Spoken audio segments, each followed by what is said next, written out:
ನಾವು ಸ್ಕೂಲ್ನಲ್ಲಿದ್ದಾಗ 3ನೇ 4ನೇ ಇದ್ದಿರಬಹುದು, ಕನ್ನಡ ಪುಸ್ತಕದಲ್ಲಿ ಈ ಮಂದಿರದ ಬಗ್ಗೆ ಪಾಠ ಇತ್ತು, ಲೇಪಾಕ್ಷಿ ಅಂತ ಹೇಳಿ.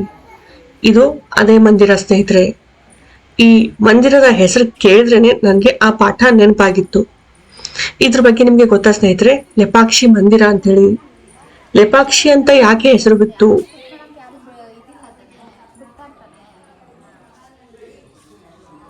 ಇಬ್ರು ಅಣ್ಣ ತಮ್ಮಂದಿರು, ವೀರಣ್ಣ ಮತ್ತು ವೀರಪ್ಪಣ್ಣ, ಅವರಿಬ್ಬರೇ ಕೂಡಿ ಕೆತ್ತಿರೋದು ಇದು.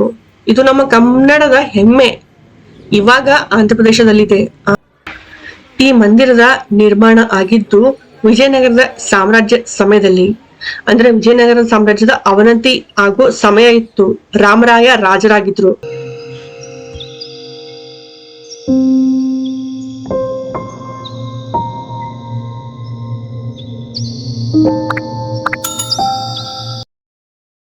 ನಮಸ್ಕಾರ ನಮಸ್ಕಾರ ನಮಸ್ಕಾರ ಸ್ನೇಹಿತರೆ, ನಾನು ಪವಿತ್ರ. ನಿಮ್ಗೆ ಪವಿತ್ರ ವ್ಲಾಗ್ ನನ್ನ ಕನ್ನಡ ಚಾನೆಲ್ ನಲ್ಲಿ ಸ್ವಾಗತ ಮಾಡ್ತಾ ಇದ್ದೀನಿ. ಇದೇನಿದು, ಎಲ್ಲಿಗೆ ಹೋಗ್ತಾ ಇದ್ದಾಳೆ ಅಂತ ಅನ್ಕೋತಾ ಇದ್ದೀರಾ ಸ್ನೇಹಿತರೆ? ನಾವು ಬೆಂಗಳೂರಿನಿಂದ ಲೇಪಾಕ್ಷಿಗೆ ಹೊರಡ್ತಾ ಇದ್ದೀವಿ.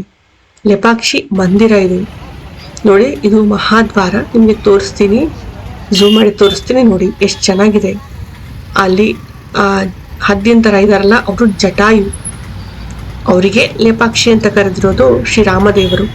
ನಂದಿ ಮೂರ್ತಿ ನೋಡಿ ಎಷ್ಟು ಚೆನ್ನಾಗಿ ಕೆತ್ತಿದ್ದಾರೆ, ಮಹಾದ್ವಾರದಲ್ಲಿ ಕೂಡಿಸಿರೋದು.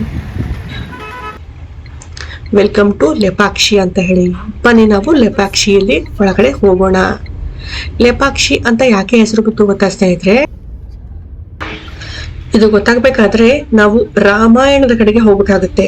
ಹೌದು, ರಾಮಾಯಣದ ಸಮಯದಲ್ಲಿ ಮಾತಾ ಸೀತೆಯನ್ನ ರಾವಣ ಹರಣ ಮಾಡ್ಕೊಂಡು ಹೋಗ್ತಾನೆ. ನೋಡಿ, ಜಟಾಯು ಅವರ ಮೂರ್ತಿ ಮಾಡಿ ಕೂರಿಸಿದ್ದಾರೆ. ಹರಣ ಮಾಡ್ಕೊಂಡು ಹೋಗೋ ಸಮಯದಲ್ಲಿ ಜಟಾಯು ಅವರು ಇಲ್ಲೇ ಇದ್ದಿರ್ತಾರಂತೆ. ಜಟಾಯು ಅವರು ಮೇಲ್ಗಡೆ ನೋಡ್ತಾರೆ, ರಾವಣ ಪುಷ್ಪಕ ವಿಮಾನದಲ್ಲಿ ಮಾತೆಯನ್ನ ಎಳ್ಕೊಂಡು ಹೋಗ್ತಾ ಇದ್ದಾನೆ ಅಂತೇಳಿ ಅವನನ್ನ ತಡಿತಾರೆ. ಆ ಜಟಾಜಟಿ ಯುದ್ಧದಲ್ಲಿ ರಾವಣ ಜಟಾಯು ಅವರ ರೆಕ್ಕೆ ಕರೆದ್ಬಿಡ್ತಾನೆ. ಜಟಾಯುವರು ಚಡ್ಪಡಿಸುತ್ತಾ ಇಲ್ಲೇ ಬಂದ್ಬಿಡ್ತಾರೆ. ಶ್ರೀರಾಮರು ಮಾತಾ ಸೀತೆಯನ್ನ ಹುಡುಕಿಕೊಂಡು ಇಲ್ಲಿ ಬಂದಾಗ ಜಟಾಯು ಅವರು ಬಿದ್ದಿದ್ದನ್ನ ನೋಡಿ ಲೇ ಪಕ್ಷಿ ಅಂತ ಕರೀತಾರಂತೆ. ಲೇ ಪಕ್ಷಿ, ಲಯ ಪಕ್ಷಿ ಅಂತ ಸಹ ಕರೀತಾರಂತೆ. ಲೇ ಅಂತಂದ್ರೆ ಏಳು ಪಕ್ಷಿ ಅಂತ ಅರ್ಥ.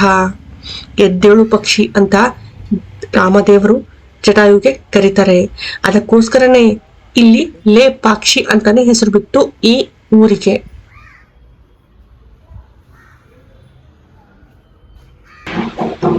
ಈ ಮಂದಿರಗಳನ್ನು ನೋಡ್ರಿ, ಗ್ರಾನೈಟ್ ಕಲ್ಲಿನಲ್ಲೇ ಕೆತ್ತಲಾಗಿದೆ.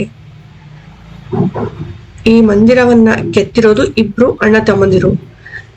ಕನ್ನಡದ ಕಂಪು. ಹೌದು, ಈ ಲೇಪಾಕ್ಷಿ ಮಂದಿರ ಕಟ್ಟಿರೋದು ವಿಜಯನಗರ ಸಾಮ್ರಾಜ್ಯ ಸಮಯದಲ್ಲಿ ವೀರಣ್ಣ ಮತ್ತು ವಿರೂಪಣ್ಣ ಇವರಿಬ್ರು. ರಾಮರಾಯ ರಾಜ ಆಗೋದ್ಕಿಂತ ಮೊದಲು ಈ ಮಂದಿರ ನಿರ್ಮಾಣ ಆಗಕ್ಕೆ ಪ್ರಾರಂಭ ಆಗಿತ್ತು. ರಾಮರಾಯ ಯಾವಾಗ ರಾಜರಾಗ್ತಾರಲ್ಲ, ಅವರಿಂದ ಏನೋ ಒಂದು ಬೇರೆಯವರು ಕಿವಿ ತುಂಬೋದ್ರಿಂದ, ಅಂದ್ರೆ ಚಾಡಿ ಮಾತನ್ನ ಕೇಳಿ ರಾಮರಾಯ ವೀರಪ್ಪಣ್ಣ ಅವರಿಗೆ ಅವರ ಕಣ್ಣನ್ನ ಕೇಳಿ ಅಂತ ಆದೇಶ ಹೊರಡಿಸ್ತಾನೆ. ಇದನ್ನ ಕೇಳಿದ ವೀರಪ್ಪಣ್ಣ, ಇವರನ್ನು ನನ್ನ ಕಣ್ಣು ಕೇಳ್ತಾರೆ, ನಾನೇ ನನ್ನ ಕಣ್ಣನ್ನ ಕಿತ್ಕೋತೀನಿ ಅಂತ ಕಣ್ಣು ಕಿತ್ತುಕೊಂಡು ಮಂದಿರದ ಹಿಂದ್ಗಡೆ ಇದ್ದಂತಹ ಆ ಗೋಡೆಗೆ ಎಸೆದು ಅಲ್ಲೇ ತನ್ನ ಪ್ರಾಣ ತ್ಯಾಗ ಮಾಡ್ತಾರಂತೆ. ಆ ಗೋಡೆ ಸಹ ನಾನು ನೆಕ್ಸ್ಟ್ ವ್ಲಾಗ್ ನಲ್ಲಿ ತೋರಿಸ್ತೀನಿ ಸ್ನೇಹಿತರೆ.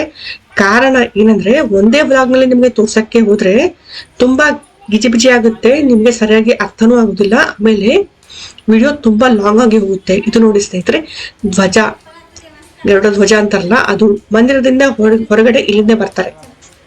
ಒಳಗಡೆ ದರ್ಶನ ಮಾಡಿಕೊಂಡು ಈ ಭಾಗ ಏನಿದೆಲ್ಲ ಇಲ್ಲಿಂದ ಹೊರಬರುವ ಭಾಗ ಇದು.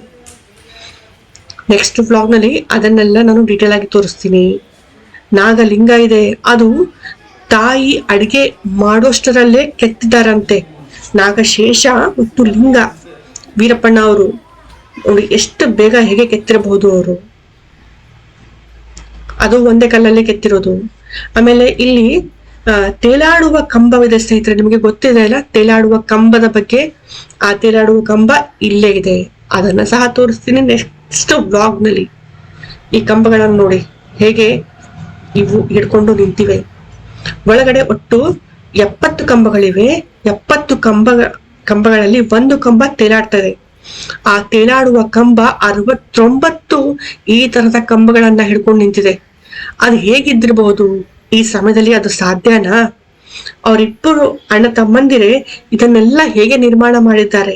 ಇದು ಹೇಗ್ ಸಾಧ್ಯ ಆಯ್ತು ಸ್ನೇಹಿತರೆ? ಇದೊಂದು ಅಚ್ಚರಿನೇ ಸರಿ. ನೆಕ್ಸ್ಟ್ ಬ್ಲಾಗ್ ನಲ್ಲಿ ಇದ್ರ ಬಗ್ಗೆ ಮಾತಾಡೋಣ. ತುಂಬಾ ಮಾತಾಡಬಹುದು ಇದ್ರ ಬಗ್ಗೆ. ಇದು ಇವಾಗ ಸಾಧ್ಯ ಇಲ್ಲ ಈ ತರ ಎಲ್ಲ ಮಾಡೋದು.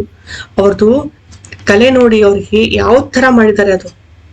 ಆಮೇಲೆ ಡಿಸ್ಕ್ರಿಪ್ಷನ್ ಬಾಕ್ಸ್ ನಲ್ಲಿ ಒಂದು ಲಿಂಕ್ ಕೊಟ್ಟಿರ್ತೇನೆ, ಅದನ್ನ ಚೆಕ್ ಮಾಡಿ. ನಿಮಗೆ ಲೇಪಾಕ್ಷಿ ಮಂದಿರದ ಬಗ್ಗೆ ಅಲ್ಲಿ ಪೂರ್ತಿ ಮಾಹಿತಿ ಸಿಗುತ್ತೆ. ಆ ಚಾನೆಲ್ ನ ಕೂಡ ನೀವು ಸಬ್ಸ್ಕ್ರೈಬ್ ಮಾಡ್ಕೋಬಹುದು. ನೆಕ್ಸ್ಟ್ ಬ್ಲಾಗ್ ನಲ್ಲಿ ಇದ್ರ ಮುಂದಿನ ಭಾಗ ತೋರಿಸ್ತೀನಿ. ಒಳಗಡೆ ಮೇನ್ ಮಂದಿರ ಇದೆ, ಮುಖ್ಯ ಮಂದಿರ ಇದೆ. ಒಳಗಡೆ ಕಲಾಕೃತಿ ತುಂಬಾ ಅದ್ಭುತ, ಅಚ್ಚರಿ ಮೂಡಿಸುವಂತ ಕಲಾಕೃತಿ ಇದೆ.